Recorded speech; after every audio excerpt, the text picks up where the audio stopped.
Over to you, George. Thanks. All right. Well, hello, everybody. Thanks for having me here today to speak on equality, diversity, inclusion at the Geological Society. So I, as you said, the Diversity Inclusion Project lead.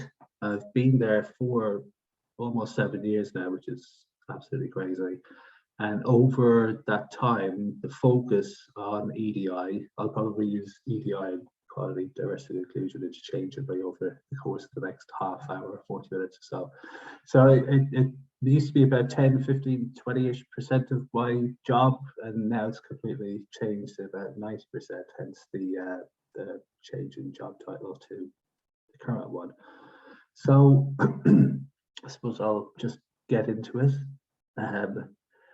So the breakdown of the talk, I've tried to break down the presentation into 3 broad areas. The first section is going to focus on providing some kind of historical background on how equality, diversity and inclusion began at the society, well, in the context of the society, I suppose, not geoscience.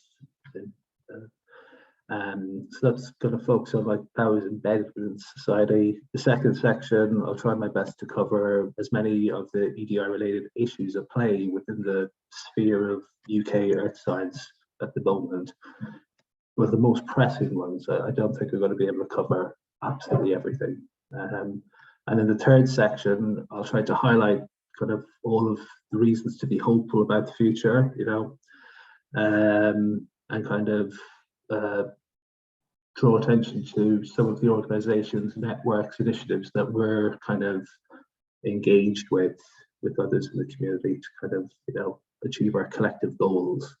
And then it'll be kind of a call to arms, kind of showing that we all have a role to play in making the community a more diverse and inclusive place. So I suppose with that in mind, the most straightforward thing to do would be to start at the beginning. So the story begins back in October of 2014 when the Society signed up to the Science Council's Declaration on Diversity, Equality and Inclusion. So this declaration was kind of instrumental in kind of cementing publicly all Science Council member organizations' commitments to kind of working in this area in order to to create greater opportunity for any individual to fulfill their scientific potential, irrespective of their background or circumstances. So by signing up to the declaration, all organizations basically committed themselves publicly to begin EDI work. So the first action for the society was to appoint a diversity and inclusion champion at board level. So in our case, that you might be familiar with the term, it's our council. So that ensured that there was someone at the board level advocating EDI on a meeting by meeting basis or regularly. Sorry. The second action was to plan and implement a program of work to embed the principles of EDI into society's policies, practices, and behaviours. So that was our kind of public statements, equal opportunities, codes of conduct for events. There's 1 or 2 in the pipeline, but they're not. They're at 0% progression, so I'm not going to mention them here. Then the third action was to choose ways to measure, assess, and reflect on our progress over time.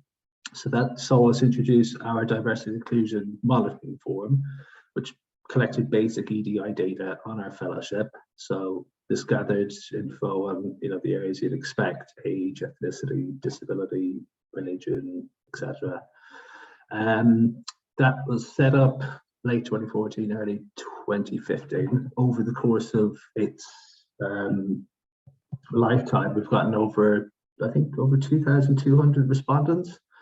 And I shared some of that info in a blog back in October. So if you're ever perusing the website, you can find that. If not, you can email me. It's at the end, so I can always send you a link if you are interested in it. And in the fourth action, committed the society to regularly share progress with the Science Council as well as where possible with supporting other member organisations of the Science Council.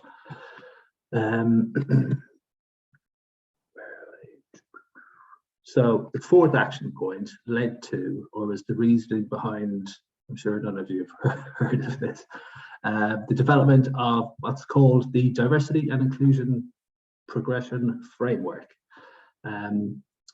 So what is that, you might ask?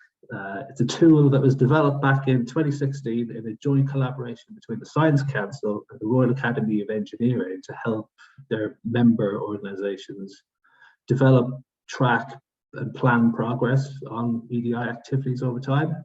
So as you can see, the tool, it focuses on 10 areas of activity and gives organisations the ability to kind of assess their work in those areas against a 4-level maturing model, with 1 being the starting point and then the 4 being the highest, or best practice. So it helps structure conversations internally, about performance and progress on EDI. So it helps identify strengths in the community, areas for development, plan next steps and whatnot.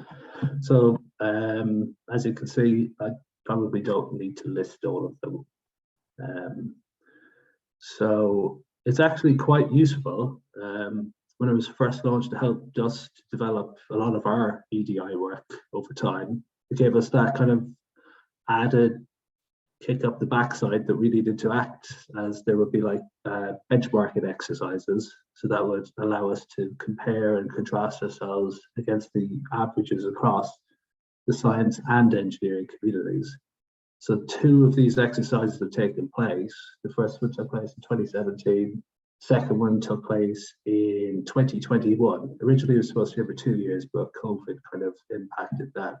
So this, as it might sound Greek or foreign to everybody, this is just a sample image of how it looks. So that's just an extract from the events section, just one part of it. They're not, those statements aren't supposed to be in red, but I couldn't find a clean version in time. So if anyone's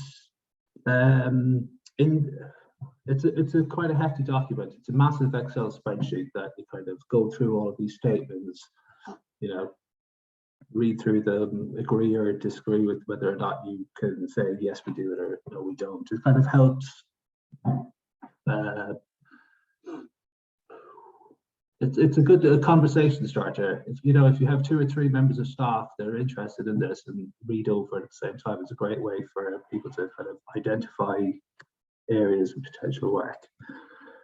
So the Science Council's Declaration on Diversity and Inclusion is the point in time when EDI work began in the society. So before moving on, I just kind of show how it's embedded into the reporting structure.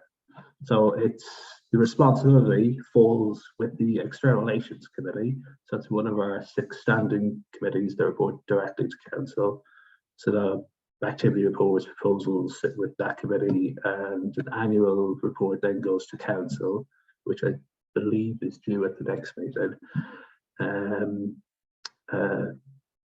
So that's where kind of major policy pieces of work will be discussed initially and then brought to Council for approval, and then I get the lovely job of trying to carry them all out. So it's EDI is one of our 4 key strategy items, to be an inclusive and collaborative home for UK earth scientists and increase our international orientation. So there's 3 strands to that.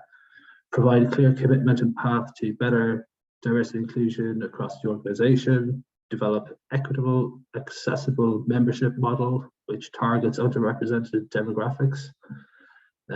That's actually out of my remit, that's more in the fellowship department. And collaborating with peer organisations in the UK and internationally, so I'll touch on a few of those later. And because it's a key area of focus in the strategy, it's also embedded into our business plan. So again, clear commitment and pathways to improve EDI within the organisation and across the science, delivering strategic aims of our work with the University Geosciences UK to do with the student enrollment strategy. Others would may call it a crisis, but we'll call it a strategy for this evening. And then the other one, another one that might be interesting to some people on the call here, the support to deliver the degree course accreditation review. So as you can see from that, what I've presented so far is how it's came to be, how it's embedded in the society's activities. So I hope I've explained it here, but that's only kind of one part of the picture. There's a lot of EDI work that we do ad hoc, and it's kind of arisen in response or due to kind of areas where our science, let's say, kind of is underperforming in. I think that's a fair enough assessment or statement to make without sounding too alarmist, although there's kind of good reason to be worried or concerned, but also to be positive as well, or hopeful for the future. So, sorry. For the next section, it's probably best to talk about kind of the main issues that are impacting the community from an EDI perspective. And then after highlighting some of these issues, I'll focus on the kind of activities the society is currently engaged in to address some of these. Some of these we're doing in partnership with other organisations, so I'll be highlighting some of them. And you never know, you might want to get involved with some of that.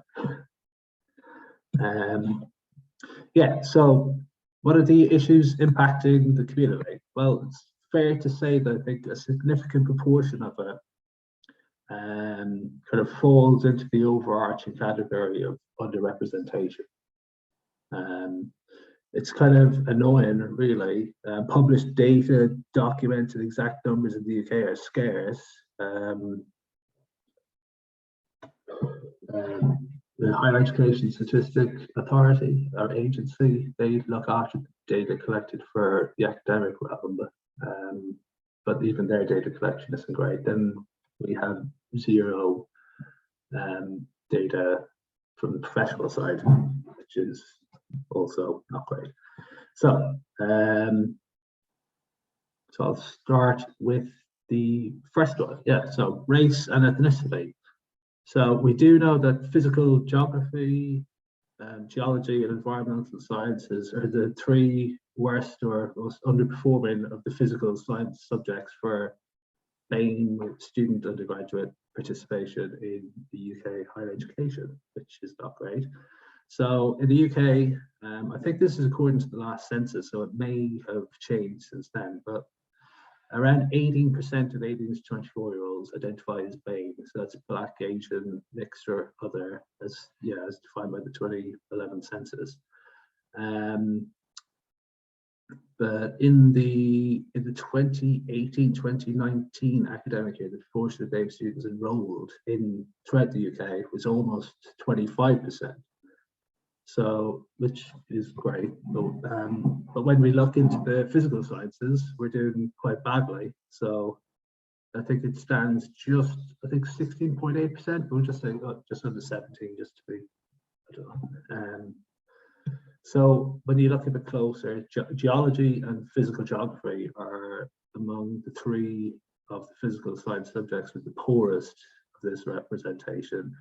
Enrollment in undergrad geology was just 10.1%, while physical geography is the worst score with 8.5%, which isn't great for up there. So it persists beyond just students. A March 2021 feature in Geo Scientists titled "Where Are the Black Geoscientists?" stated that in one BAME graduate network, less than 10% of them are currently employed as geoscientists. Two of whom in the group or the network are the only two Black geoscience professors in the entirety of the UK. So instead, many of the UK trained Black geoscientists are either unemployed or work their jobs completely unrelated to their training and professional credentials. So looking at that on its own, at that information on its own, it's fair to say that earth science in the UK does have a representation problem. So racial inequalities persist in almost every arena of British society, and we're sadly no different. So why is this? I think there's many contributing factors at play here, but when we're talking about the context of race and ethnicity. I think most culture possibly will agree with some of the following aspects. One of the main ones, beginning to acknowledge it anyways, is that earth science has deep roots in and built on colonialism, exploitation and slavery. All of these still play a major part in the kind of modern perception of the science, and this can just be a major put off to many communities. So the stereotype of the geoscientist has kind of remained constant for a very long time. I don't like this term, but stale, pale, and male. The white adult male, a picture of a white adult male outside somewhere, rugged and remote, kitted out in expensive-looking clothes with, some might say funny. It's a completely alien image for many from minority ethnic backgrounds. In the UK, over 95% of BAME as well as low-income households live in urban areas.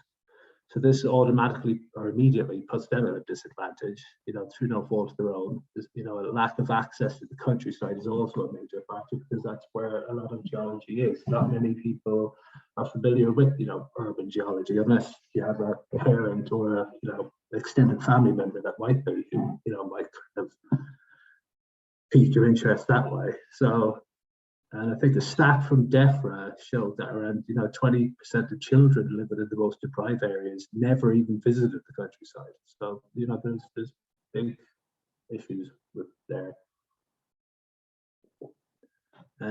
So these all kind of contribute to a lack of engagement, which is quite troubling when you think about it. So it kind of contributes to lack of students from underrepresented groups knowing of and potentially studying the science and go on to have careers in it. But it kind of also shuts off segments of society from even engaging with it too. So it kind of creates a negative feedback loop. So without kind of even just, that awareness, there won't be much in the way of meaningful improvements in representation. And ignoring things could have, the potential of going on to have like generational impact. So another one that kind of ties, you'll see kind of a common thread through all of these underrepresentation issues. So yeah, social mobility is another big issue within STEM. And again, obviously, earth science itself. It has a kind of, well, I even had this growing up. It's seen as an affluent pursuit, an exposure to it and awareness of the science at school is extremely low or non-existent for a lot of students from disadvantaged backgrounds. There isn't a clear-cut answer to why that's the case.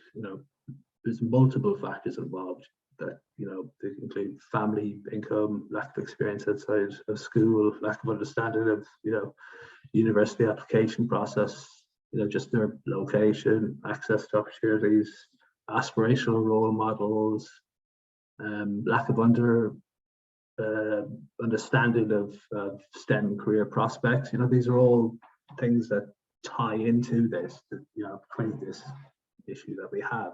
I don't know that's not specific to earth science, but it still plays a part in our realm.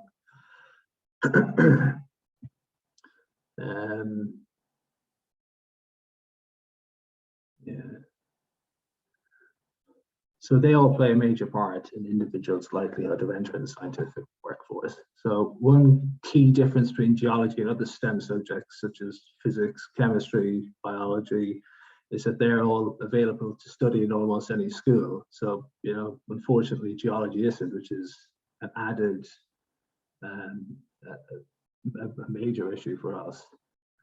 Obviously, there's bits of geology in those subjects, but it's not really signposted or known of.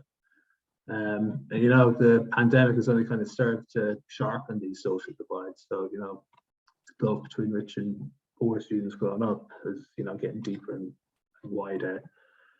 We're looking at around 4.3 million kids now living in poverty. So, this is an issue that's almost, pervasive now.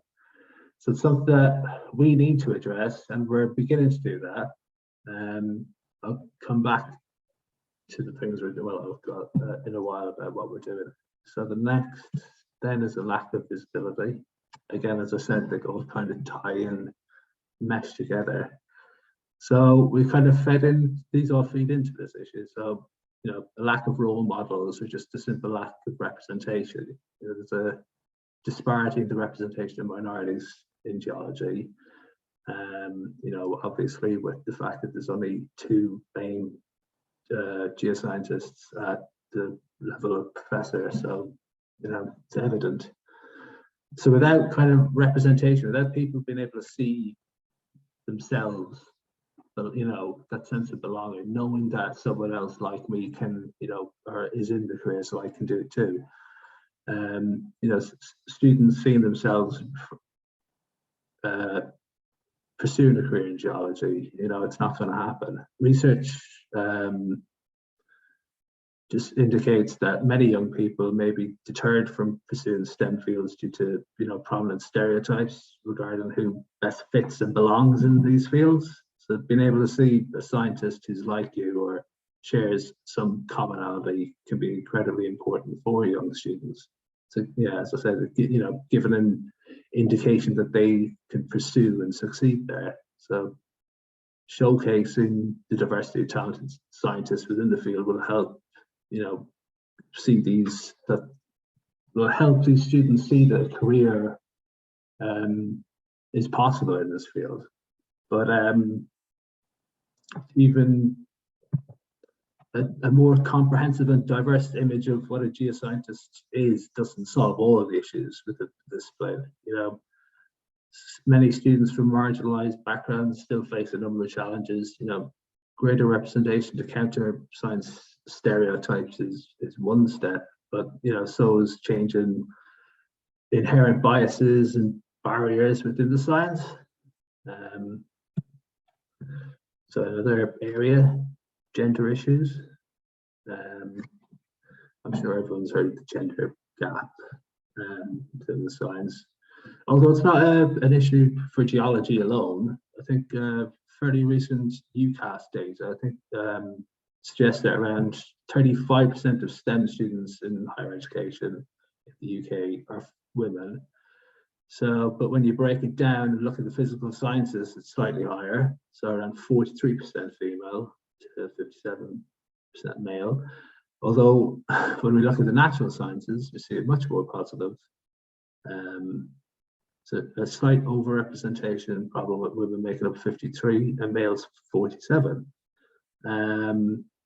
But again, we don't have access to more kind of intricate data to kind of analyze these, which is annoying.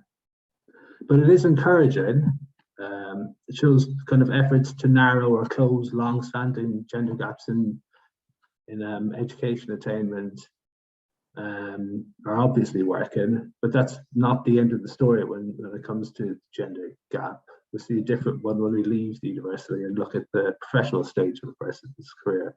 So, what's commonly referred to as the leaky pipeline. So just looking at our fellowship data, overall gender splits around, I think it's 68.5% male and 31.5% female.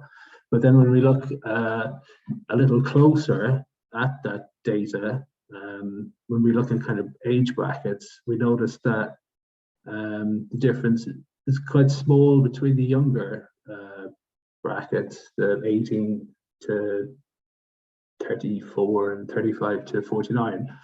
But then when we look at 50 plus, women only account for 5% of the fellowship, so it's quite clear that this is evidence of the leaky pipeline phenomenon as women move up the career ranks.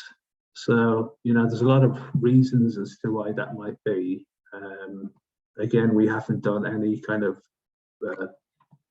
statistical review or analysis, but we do know that starting out from graduating, it can be quite a demanding career, you know, especially research staff, if you've got on the academic side, or have very, you know, short-term contracts, limited job security, long, unconventional hours, you know, competition is massive there too.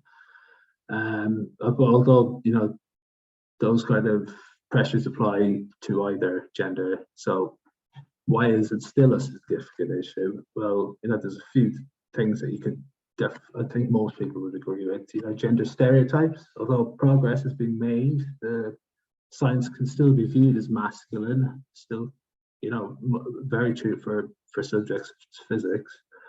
Male-dominated cultures perpetuate environments that are not supportive of or attractive to women. Confidence gaps, another area. In general, men had more confidence and were better at self-promotion, while women tended to be more realistic or even self-critical. So that's negatively impacting career aspirations. Women feeling at times that they had to overemphasize their leadership to colleagues to be taken as seriously as male colleagues or counterparts. Fewer role models or mentors. So in advanced positions, so there's less of a pool of mentors to, you know, which can kind of perpetuate a sense of not belonging. It kind of makes it harder to form informal networks that could allow them to access help and support in others around them in similar positions.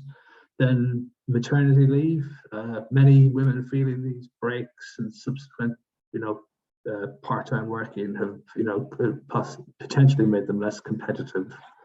So there's a lot of things to look at and address within this leaky pipeline, sorry, in order to improve the career horizons of women. Another area, more at the undergraduate level, I suppose, is the topic or issue of accessibility. And that's quite specific to earth sciences. You know, physical barriers, it's an issue for all of us to take into consideration, but there's, you know, one key area in particular where it can act as a major barrier to many, and that's when we think of field work.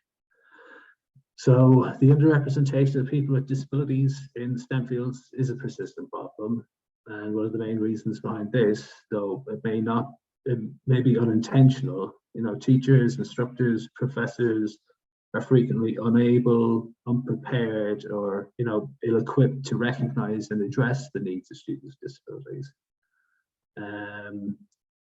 Field science culture, for example, and traditional methods of teaching and learning in the field are often exclusive to those who have the ability to withstand the physical, mental, and emotional strain to persist in that environment.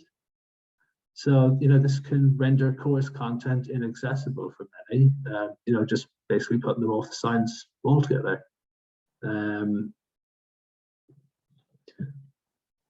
I think most would agree that the practical application of the science in the natural environment is key to transforming science students into science practitioners.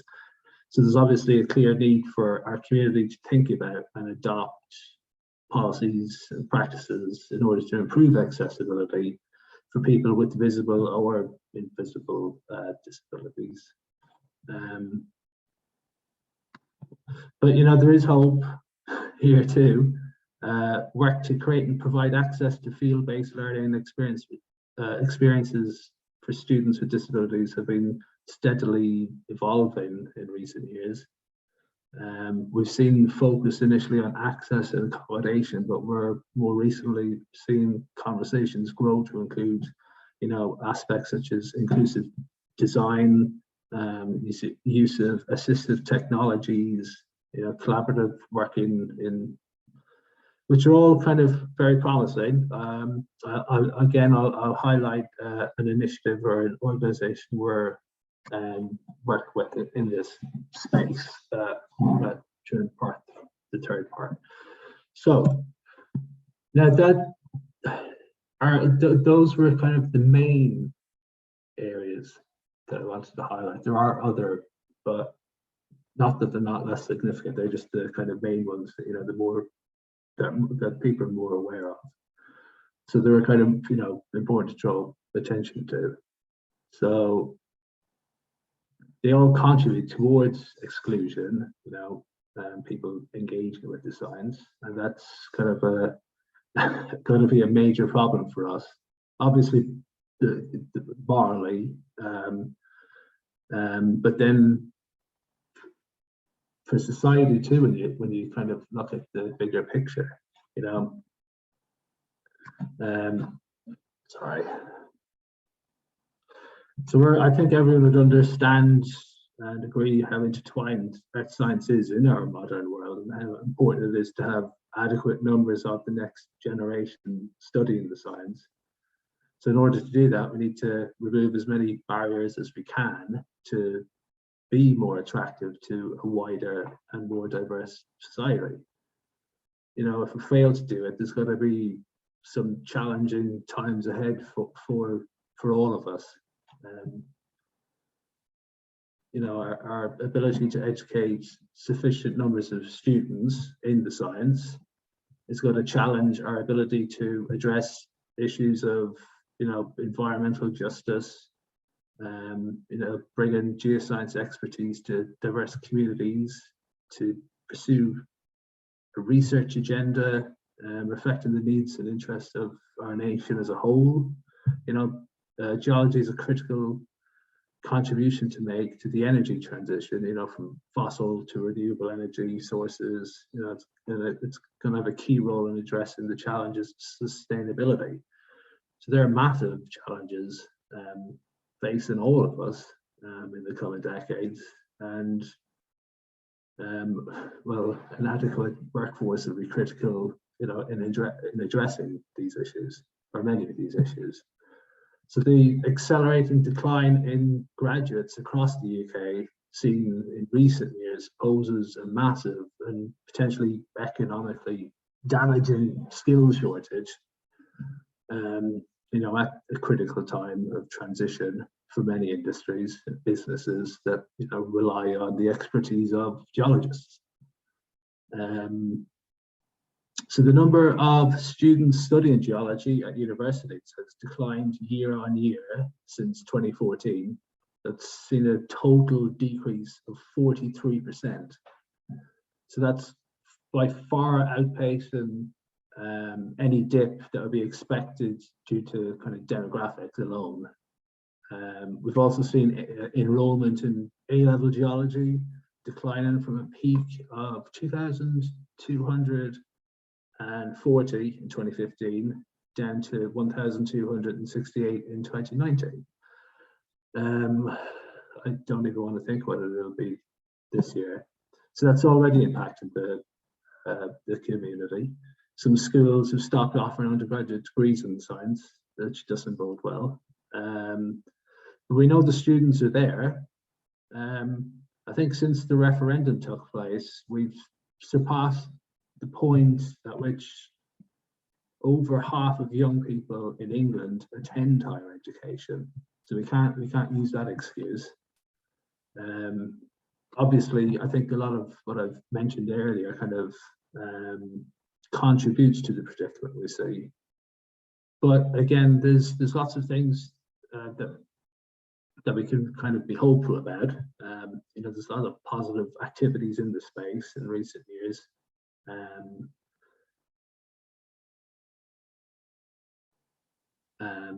And all of those kind of combined, hopefully, will have a positive impact. So I think the best move here is to draw your attention to kind of a number of organizations, initiatives that are in kind of their own way helping to address some of these issues and kind of hoping to make our community a more welcoming and inclusive environment. It's not, the next section, they're listed, but it's not in any particular order. I just couldn't think of a way to order them, so I just kind of threw them into the slides. So the first one that we've had some involvement in, I don't know, some of you might have contributed to our submissions, is the All-Party Parliamentary Group on Diversity and Inclusion in STEM. So that was established back in 2018 with the aim of promoting the inclusion and progression of people from undergraduate backgrounds in STEM. So that was set up by, or I think set up, the British Science Association. They acted as a secretary to that group. So it's made up of, you know, MPs, lords, and whatnot. And they have had a number of meetings and, you know, on EDI themes, which have been a great way for interested parties to learn about the issues and see what other people are doing in the space, and more generally kind of, you know, as a networking opportunity. So you can see the two pictures here. They've produced 2 reports so far. So the first one, I think on the left, was to investigate equity in STEM education, whether young people are provided with equitable learning opportunities throughout the UK. So it kind of provides a number of recommendations to kind of help resolve these. So we were one of around 20 organisations that provided evidence to that. So if you do want to, I'm sure Google it was probably easy to find it, but if not, you can email me and I'm happy to send it on. And then the second one kind of focused more on the workforce. So that was how government and organisations employing STEM workers are helping to create diverse and inclusive environments, kind of list them all up in detail, kind of shine a light on, you know, on sector-led initiatives. Unfortunately, we didn't get too many contributions from our fellowship, so we kind of teamed up with the Science Council, and I want to say the Royal Astronomical Society, but I can't remember, so I haven't made a note of it. So we submitted our thoughts through the Science Council. So that was, you know, due to no one answer, but hopefully it won't be the case next time. I'm not entirely sure what the next theme will be, but I suppose it's a case of watching this space. It'll definitely be included in a newsletter. So another thing, I'm not sure if anyone here would be aware of Universitygeosciences UK. Well, definitely if you're not involved in higher education in some way, but they're the subject association of geoscience departments or schools based within unis in the UK. And a core part of their work is to promote discussion and exchange information between its members. But one area that they have become much more active in recent times is equality, diversity, and inclusion. You may have seen some of their events recently. We've acted as a facilitator for them, so they've embarked on a new EDI-themed webinar series, which has been quite successful. A great way to bring all people interested to learn and discuss about these issues. So we've had 2 webinars so far. The first took place in January and focused on barriers to participating in geoscience fieldwork. So kind of highlighted all of the tools people can use to help overcome them. The second took place in February on the topic of anti-racism in geoscience, kind of provided participants with advice on how to implement anti-racist actions. So they've been a really good success so far. There's many more in the pipeline, although there was one planned for this month, but due to kind of strike issues, it's been a kind of a nightmare to organize, so that is probably going to be pushed back to April. But there's going to be resource packs developed, and the online recordings are going to be on YouTube soon. So if you're interested in either of those topics, again, get in touch, and I can, because they're not online yet, but I'm sure we could find a solution. Another area, may or may not know of, we developed an EDI Resource Hub, so it's a space on our current website, providing people interested with loads of helpful information on a wide array of topics. Kind of they all fall under the umbrella of diversity, equality, inclusion. I think we have 9 categories at most. I cropped it, so I think I see 6 there, which is annoying. And again, this is something that we like to kind of inform people of every now and again, and ask them if they have any suggestions to make, stuff to add to it, or new themes to add to it. And then the next one. So again, I've probably mentioned data being a headache or an issue for us. So yeah, there's a lack of it when it comes to geoscience. If we don't have adequate data, we'll never develop a full or proper picture of the issues within the community. So we've inquired with HESA, the Higher Education Statistical Agency, about the possibility of getting EDI data. We did this a few years ago, and that was, the nice way of putting it, was prohibitively expensive. I think, if memory serves me, it was around £6,000 just to find out about basic undergrad stats. But things have changed. I think HESA and JISC, I don't know the acronym, are merging, or there's potential for merge. So a lot of stuff has changed, and as a result, it for some reason, the cost of their data sets has fallen off cliff, basically. So we're going to be purchasing that data this year.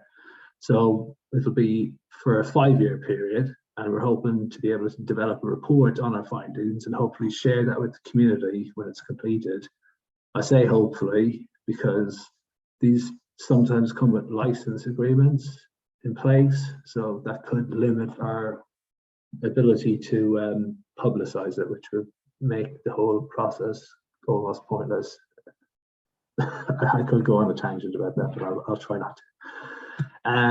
The next one is Diversity in Geoscience UK, or as we all like to call it, DIG UK. So that is the UK chapter of the International Association for Geoscience Diversity, which is an American charity to promote inclusive educational and research opportunities, and raise awareness on improving access and engagement for students and practitioners with disabilities. So the DIG UK then was launched in June 2018, so that's the UK-based chapter, but it kind of expanded its mission and vision of the IAGD. So it kind of took the decision to broaden its responsibility beyond disabilities to cover wider aspects of diversity. So it's not just restricted to disabilities, it goes focuses on gender, race, ethnicity, sexuality, social class, etc. So going to do that by raising awareness of the challenges faced by underrepresented groups,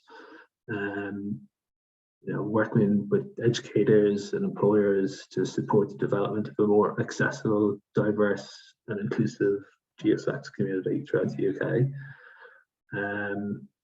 It was launched, as I said, back in 2018. If you go on to the events section on our website, it's a past meeting resource. You can watch all the videos there, which is quite interesting.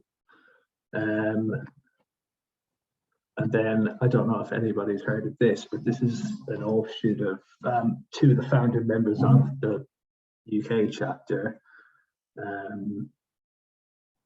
So this was a field trip organised by them. It was an inclusively designed field trip for any geoscience undergrad,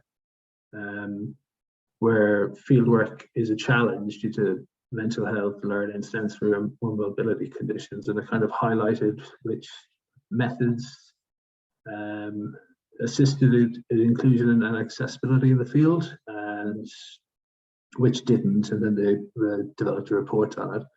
Again, if you just Google access accuracy, it's really worthwhile checking it out. And this is a longer list than I thought I had notes. Then, I think I missed one out. All right, okay, but I'm going to skip that because, yeah. So the next one then is a relatively new activity we're embarking on, along with others, including University Geosciences UK. And I think this will be a really exciting for the community, given its potential for, in the areas of social mobility, and that's the degree apprenticeship. So, as I've mentioned before, the crisis in recruitment at universities, and kind of at a time when a sustainable cohort of young geoscientists is required to kind of tackle the challenges of climate change and the energy transition, resource management, water shortages potentially. So this is for the geoscience sector, and will hopefully go some way in resolving some of the recruitment issues in higher education, and also skills gaps experienced by some sectors of the geoscience. So a trailblazer group led by industry representatives, I think there's around 40 organizations involved in it, that's been set up to oversee its development, and it's so far so good. It's progressing quite nicely. It looks like it may be up and running by 2024. It has a great potential to reach a whole new audience. The costs alone of attending university or acquiring a degree, any degree, can put people off going to HE, but introducing something like this could be a game changer. Whoever embarks on it won't be settled with almost 30 grand in debt or for fees. They'll even earn a salary during the apprenticeship, so be enticing to a much wider audience. So it has a greater chance, I think, to improve links with the currently underrepresented communities. Another recent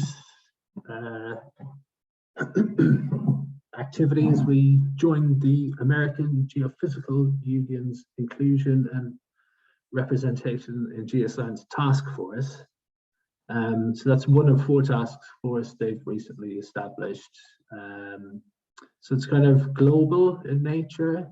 So it's just a way of improving relationships with one another, shared information on EDI work, and hopefully collaborating on EDI initiatives in the future. So it is global. I think the ones I've put in my notes are the International Union of, I hope I'm pronouncing this right, Geodesy and Geophysics, the Japanese Geoscience Union, European Geosciences Union, Mexican Geophysical Union, European Association of Geochemistry, and the Geochemical Society, to name but a few. So that's a case of waiting to see how it goes, but it does seem interesting so far. Sorry, this is all kind of higher education focused. Another thing, we're in the final stages of having a new academic accreditation scheme in place soon. So we've taken this opportunity to explicitly embed EDI into it. So it's not been published yet, although I think one of the appendices focuses specifically on it. It expects institutions to provide information about how EDI are addressed in the programme. It expects institutions to make reasonable adjustments that allow students to meet learning outcomes, and encourages the development of flexible learning environments and inclusive curricula. So that includes classroom, labs, field, so we're hopeful that new scheme which will focus more on learning outcomes and kind of help to not remove mandatory fieldwork for students, but just allow those who may not kind of be able to be physically present in the field to, the opportunity to do an equivalent project as opposed to the field work. So, it's just allowing reasonable adjustments to be made where necessary. I think it's definitely something that's been long overdue. And then one other thing that will be coming out soon. So as I said, today or this evening, one impact of underrepresentation could be, putting people off from even just, attending an event. Some people may feel uncomfortable or uneasy about kind of, boisterous crowds or atmospheres that may feel intimidating. So one way that we're going to try and tackle this is by adopting kind of the principles of inclusivity where possible through our events. So it'll kind of help us in our ambition to be more inclusive, creating a more welcoming environment for everybody so that they can feel comfortable in a space. So it's a kind of a document or policy with the working title at the moment is a inclusivity protocol. And that's going to kind of help guide event organizers on ways to incorporate, the principles of inclusivity into their planning. It's not going to be a one-size-fits-all approach, but it's going to have recommendations that could be helpful to lots of different people organizing different types of conferences, meetings, events. So it's kind of it's just going to be a best practice guidance document, and hopefully it'll see our events being as inclusive as possible for everybody. That'll be coming out in the next few months, so that'll get some press when it is finally unveiled. And then a closing statement. So from what I've kind of included here, EDI kind of, I've shown how it's been embedded into kind of how the society operates, but that's obviously not enough in itself. We've focused on the skill, the STEM skills gap. We're not tapping into that talent of those from traditional underrepresented groups who could become, scientists or geoscientists of the future. We're missing out on talent, and we're forcing people out of STEM.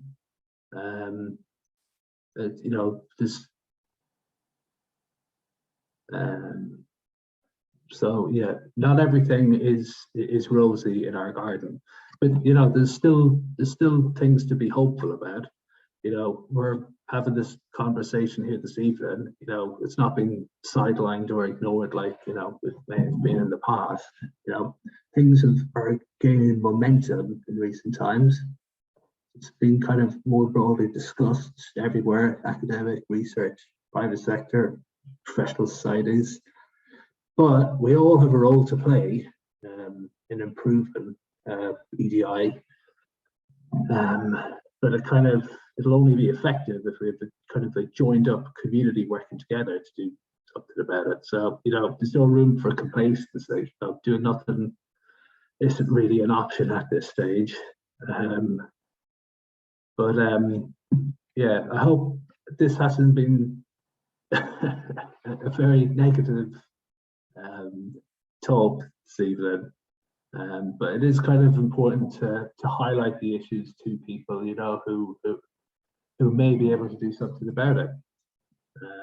We're all just cogs in the machine, but the more people engaged in the space, the better for all of us. So yes, I'll end it with that call to arms. If you'd like to get in touch to discuss anything, there's my email address. If you forget my email address, diversity@geosciences. Thank you very much, George. I think that was a really good summary of all the issues in the background there.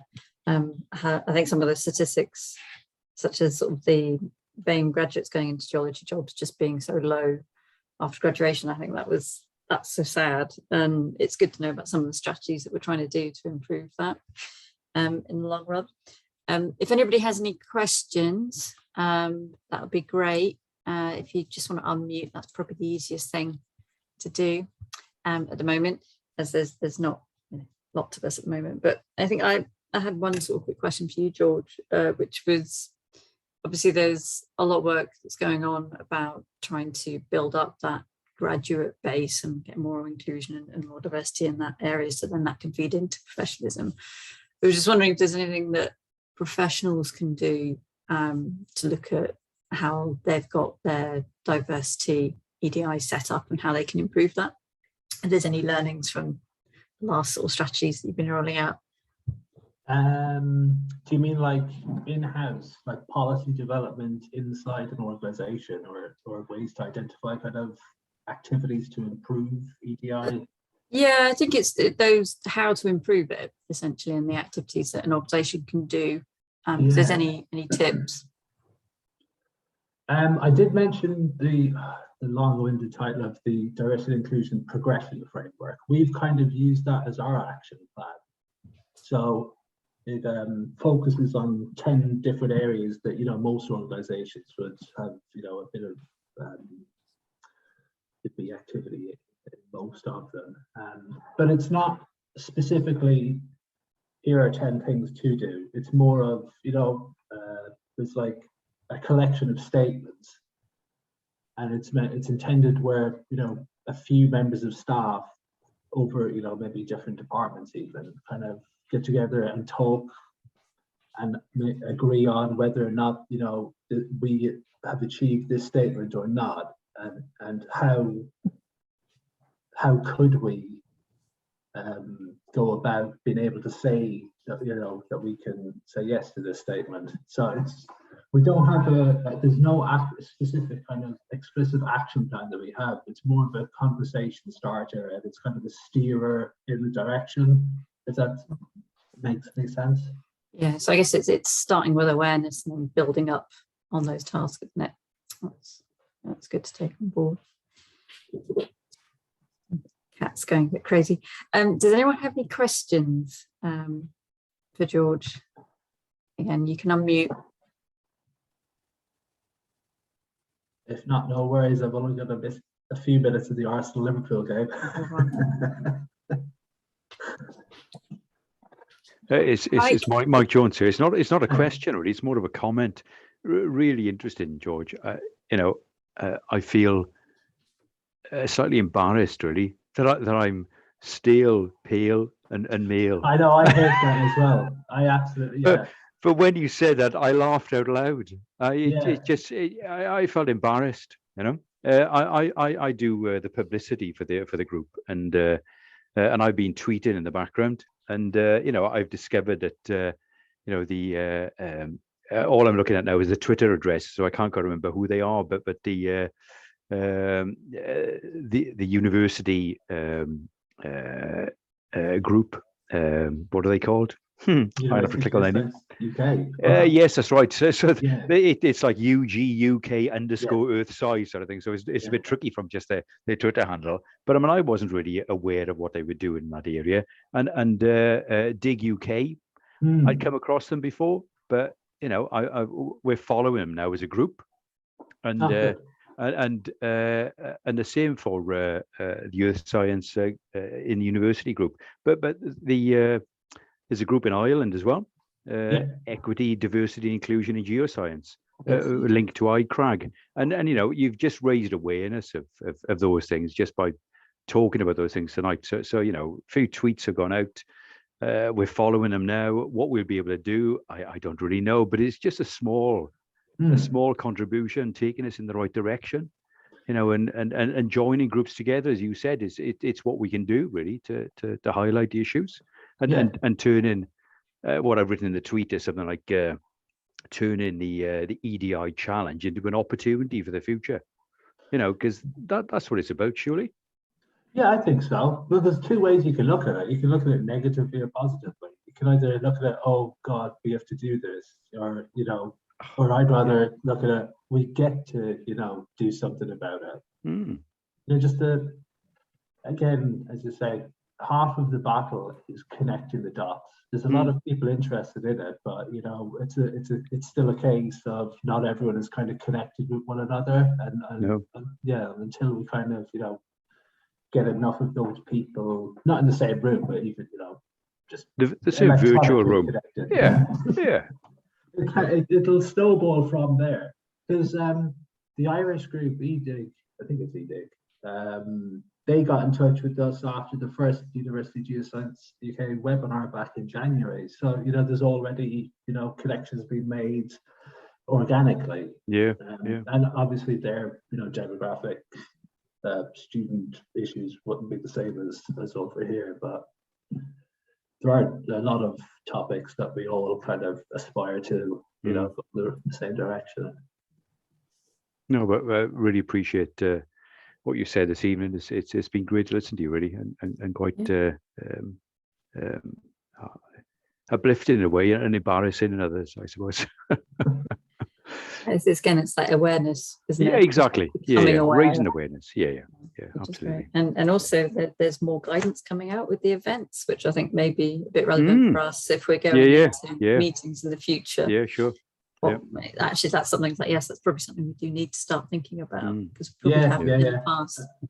It's there's going to be an element of responsibility with this. Well, there will be a checklist for some groups that kind of underperform in some areas to kind of tick everything and explain why you haven't bothered to, you know, do this or that.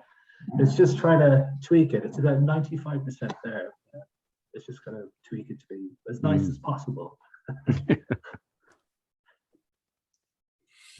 Does anyone else have any questions before we draw it to a close? I think we probably it's good. Well, thank you very much, George. Once again, it was really, really insightful and given us a lot to think about.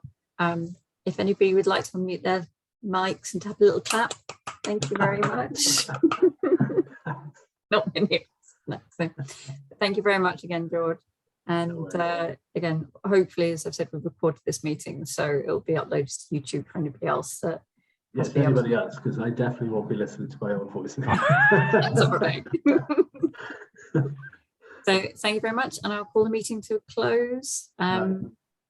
Just to mention that our next meeting in April, I think we've got that coming up, and email details will be out on the email address. And I think it's about Africa and how that continent has shifted over time geographically. And I've forgotten the title. I've got it down. Give me a second. It's Paleotectonic and Paleogeographic Atlas of Africa, Patterns Associated with Breakup by Duncan McGregor. And that's on the 12th of April. I hope it goes well. See you guys. Nice. Cheers. Bye for now. Bye.